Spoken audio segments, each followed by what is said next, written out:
All right, Danny, what's up? Your battle. What up? What up? Your battle just dropped today against T-Rex. Right. Tell me what your emotions were going into that battle. Like, it took a while, a long time for the battle to take place. All right, let me finally get down to business. To me, like, it wasn't like a regular battle. It was more like a business. It felt like, let me get him out of here, because that's what I was supposed to do. I was just to assassinate that nigga and get out of there and get out. And so that's what I did. Okay. So you finally got it out the way. Yeah. It didn't take too long to drop it. No. And then, yeah. So it was over. It was like about a year, like, delayed. Like, the shit was delayed for a long time because of Rex. Like, the battle was set up way long time ago, and then he kept coming up with excuses why he couldn't do it on this day, and he didn't show up to Milwaukee for the Black Ice Cartel event March 14th.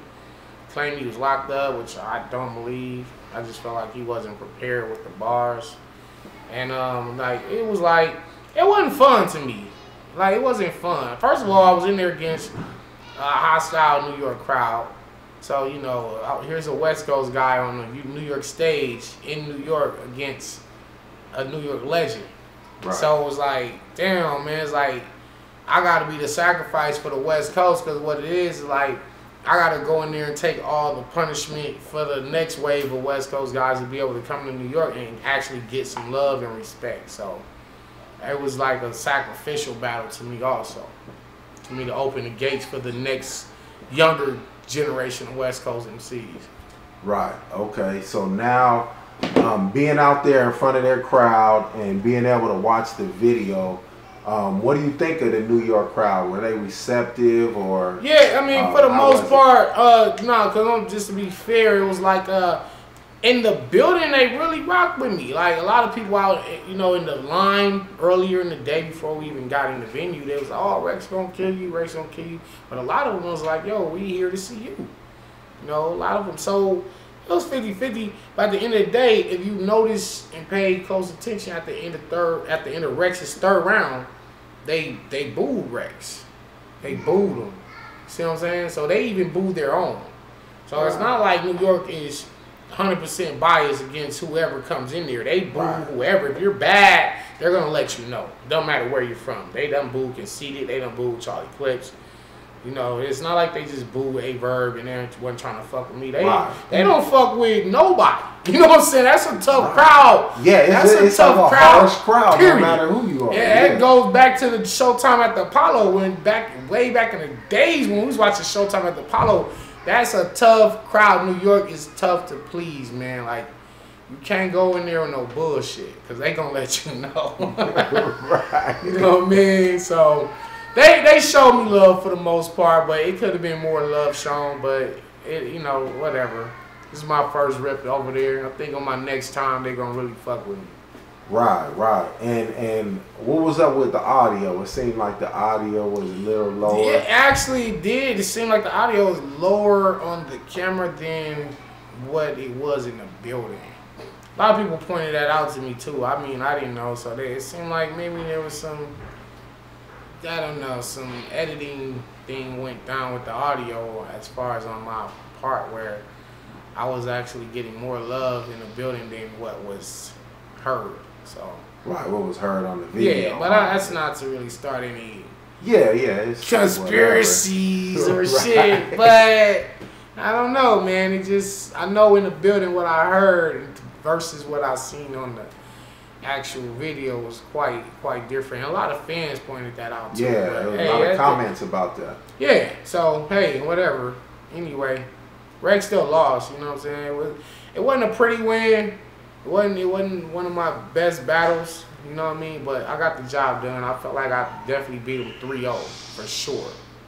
Right. For sure, it was a 3-0. So got him out of there. I beat a New York legend in New York. Niggas try to downplay it, try to take that away from me. Or Rex didn't care for the battle. He got paid $12K for the battle, so he wasn't even trying. But that's not how a champion get on. Jordan had rings. He had fucking 3 rings, 4 rings, 5 rings, and still was trying to win more rings. You know what I'm saying? The heart of a real champion don't say, oh, I already got these past accolades, so I'm going to just live off of that. and I'm cool. Now I can just throw the ball up any type of way I want to. Now Jordan was still trying to win. Kobe was still trying to win. Right. Like Rex, he not no real champion. He living off past battles that he did good in. His last 2 battles, which on URL, which was Clips and me, he got 3-0 both times. So it like Rex ain't trying no more. Rex ain't trying no more, for real. That's bad. That's not the heart of a champion. Do you think it's he's not trying no more, or that he ain't got it no more? Both. It's both. Like, well, honestly, to me, Rex never really was nice anyway. First of all, he never was nice. Nobody ever said Rex had bars or Rex was in the top 10 pin game. Nobody ever said that in his whole career. He just had a charisma and a way about doing his shit. He had that performance, throw the hat, spin around, throw the water bottle, get the crowd involved. But what he was saying was always whack to me. And I wanted to prove that. I wanted to prove, like, this nigga can't rap with rappers. Every time you get in there with somebody that can actually rap, he gets 3-0. Like, look at what me, Clips, and O-Red did to him. He loses to rappers. You know what I mean? So, sometimes you can probably get in there and out street talk the street talkers. You know what I mean? Or outperform some niggas who ain't as animated as he is. But when it comes to just word for word, line for line, he ain't beating nobody. Right. Facts. Okay. So now, in retrospect, looking at the battle, comparing it to like a lot of your other battles, do you think that was your biggest and most important battle, or where do you rank it amongst your other battles? Nah, that's just another day. Now, like I said, that was not even, I don't consider that a battle. That was more like, let me just prove to y'all niggas something real fast and get him out the way and move on to my mission, which is to being the GOAT. Like, you put a legend in front of me, I just knock him out. Like, you know what I'm saying? Like, I'm on a path to being the greatest ever, you know what I'm saying? So, that, like, one of my more, I think, a lot of people gave me the victory over Chilla Jones. You know what I mean? Even though I don't call the battle, I just thought it was a classic. A lot of people, you know, online, I think that was more important to me than the Rex battle. Because I just wanted to prove that I was one of the best writers. And so for me to go in there with the guy who's one of the guys who considered like top 3 pin games in the world, and for people to say I beat him or it's a debatable or whatever, that just lets me know that I'm doing good with these words. You know what I'm saying? Rex shit, the Rex thing wasn't nothing. I don't take no pride in beating Rex for real. I was like, I knew he was whack. He been whack. Like, no, like, it's like you beat on an old nigga playing basketball. Like, really, you gonna go home and brag to your homies you beat like a 40-year-old nigga on the court? Like, that don't really. It's not impressive. Nah, you shouldn't feel good about that. You know what I'm saying? So I don't feel good about beating Rex. Like, I got Charlie Clips coming up. You know what I'm saying? And that's another one of the New York Harlem legends who they say is one of the GOATs and all this and that. So I'm gonna knock him out 3-0. You know what I'm saying? Like, after I knock him out the way, then I'm going after Lux. So I'm gonna take care of all the Harlem legends, and after that, then what y'all gonna say?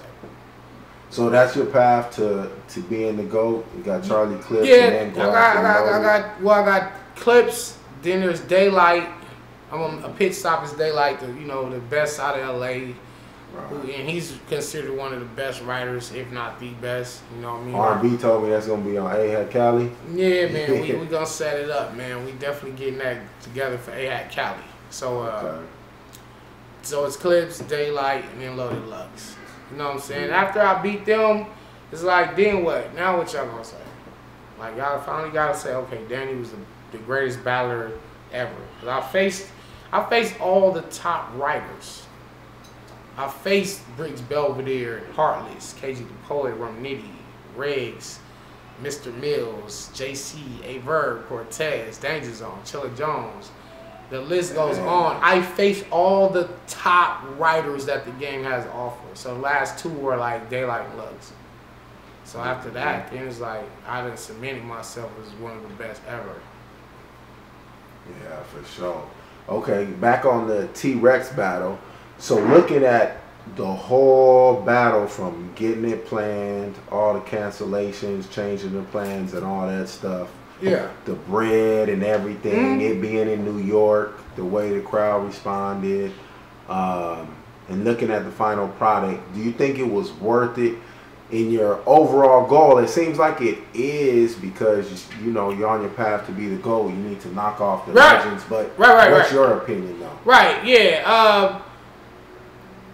It was kind of like, it's like a both. Like, it was worth it and not worth it. Like, it was worth it in terms of I have a body of a legend on my resume now.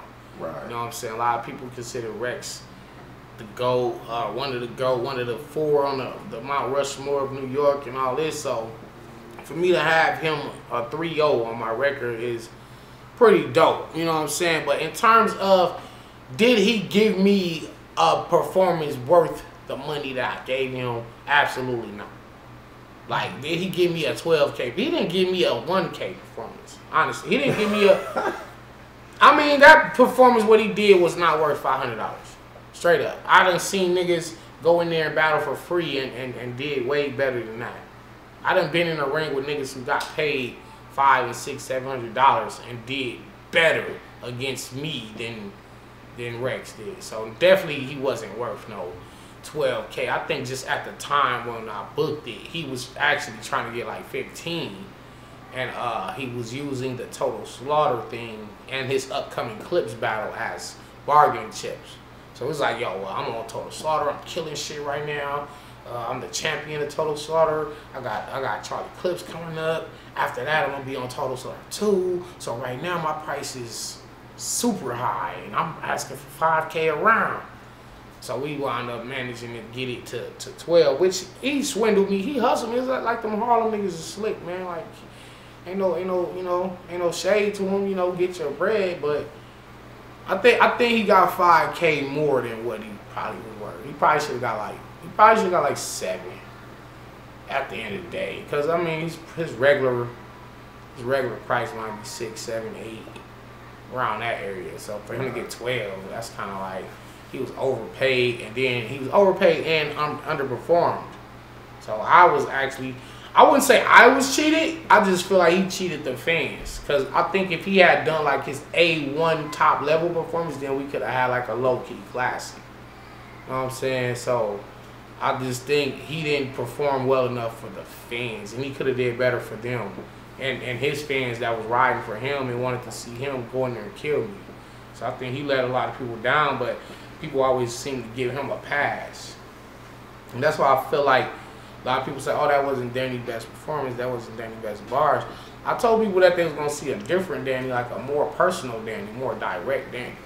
You know what I'm saying? And that's what I went in there with. So I didn't go in there with the back-to-back punch. It was more like personal attacks and angles with the Rex battle. And people were down to me for that, but I won.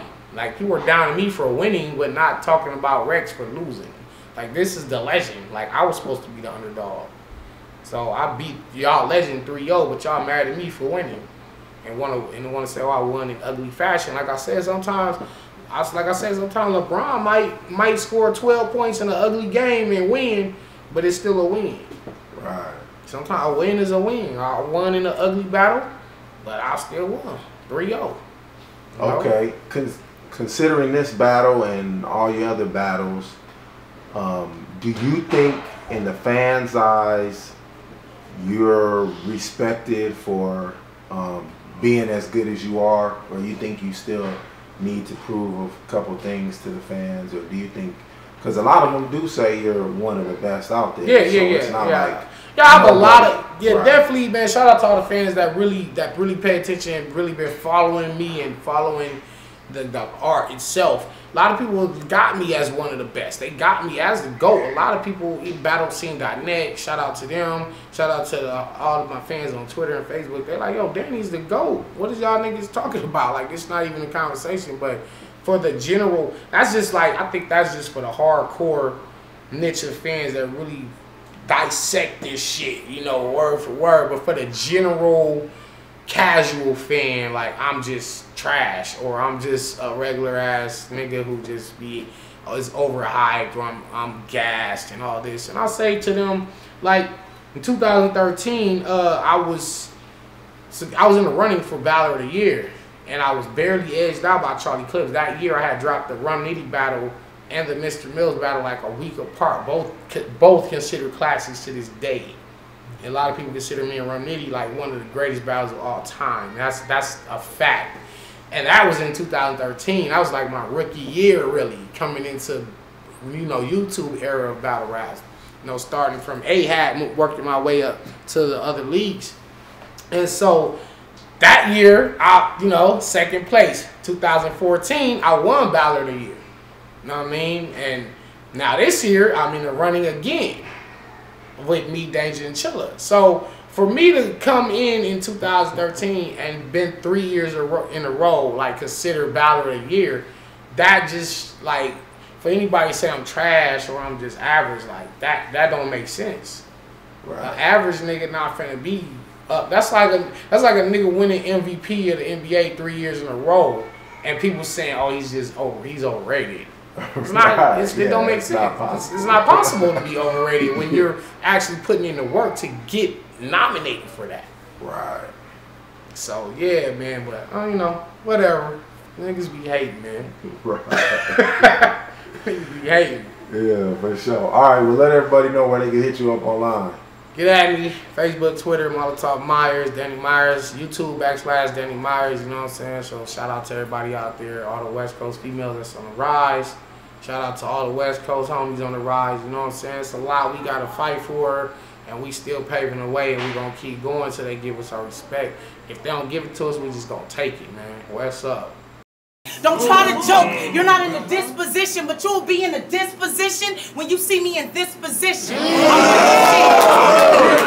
said I'm with the shit. I'm official scrap, way beyond his rap persona. Pack the Honda, roll through your hood, ready to clap the line with my bitch a shooter. She known the pop stars. She the Black Madonna. You deep, she start spitting out that. Yeah.